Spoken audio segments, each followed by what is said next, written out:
আমাদের একক মূল্যের দাবি আন্দোলন নিয়ে আপনারা জানেন শিক্ষামন্ত্রী একটা ইউনিভার্সিটি 2015 সালের থেকে 2015 সালের নিয়ে দিচ্ছে। আমরা 2015 সালের ফোনের সংশোধিত গেজেট পরিবর্তন এবং তারপরে আলোকে আমাদের শূন্যপদে টিকানো হয়েছিল শতভাগা বেশি কর্মজনকে। তার মধ্যে 22-7 আপনার মামলার মাধ্যমে শূন্যপদে নিয়োগ না দেওয়ার কারণে মামলার মাধ্যমে তারা হাইকোর্টে মামলার মাধ্যমে তারা গত 2 বছরও চাকরি করছে। আমরা বাদ বাকি আমরা যারা আছি আমরা এখনও রাস্তায় ঘুরছি। পরবর্তীতে আমরা হাইকোর্টে মামলা করি, আপিলে মামলা করি। আমাদের 13 মহলের 12টা সিটি এবং 4টা সিটি 16টা সিটিতে টোটাল হচ্ছে পিটিশন হচ্ছে 3000 জন।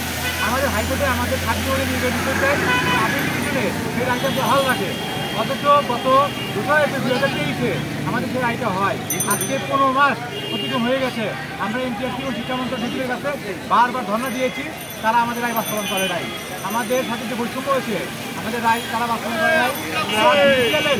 আপিল ডিভিশনের রায়গুলো আমরা না জানিয়ে আমাদের রায় বাস্তবায়ন না করিয়ে আমাদের বৈষম্যের শিকার করেছে, আমাদেরকে ক্ষতিগ্রস্ত করেছে। আমরা সেই বৈষম্যের শিকারের হাত থেকে রক্ষার জন্য আমাদের আপিল ডিভিশনের বাস্তবায়নের জন্য আমাদের নিয়োগের জন্য আমরা এখানে এসেছি। আমাদের 5 জন সমন্বয়ক শিক্ষামন্ত্রীর সাথে দেখা করার জন্য দিয়েছেন। আমরা আশা করছি আপিলের রায় জেনে নিয়ে আমাদের নিয়োগ প্রজ্ঞাপন জারি করে আমাদের এই আন্দোলনকে সমাপ্তি করবেন। ভাইয়া কালকের বিষয়টা বলেন, ভাইয়া কালকের বিষয়টা বলেন,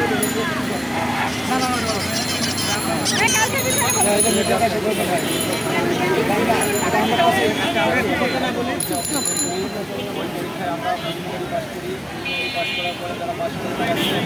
কথা শোনা যাবে, আসতে বলে তো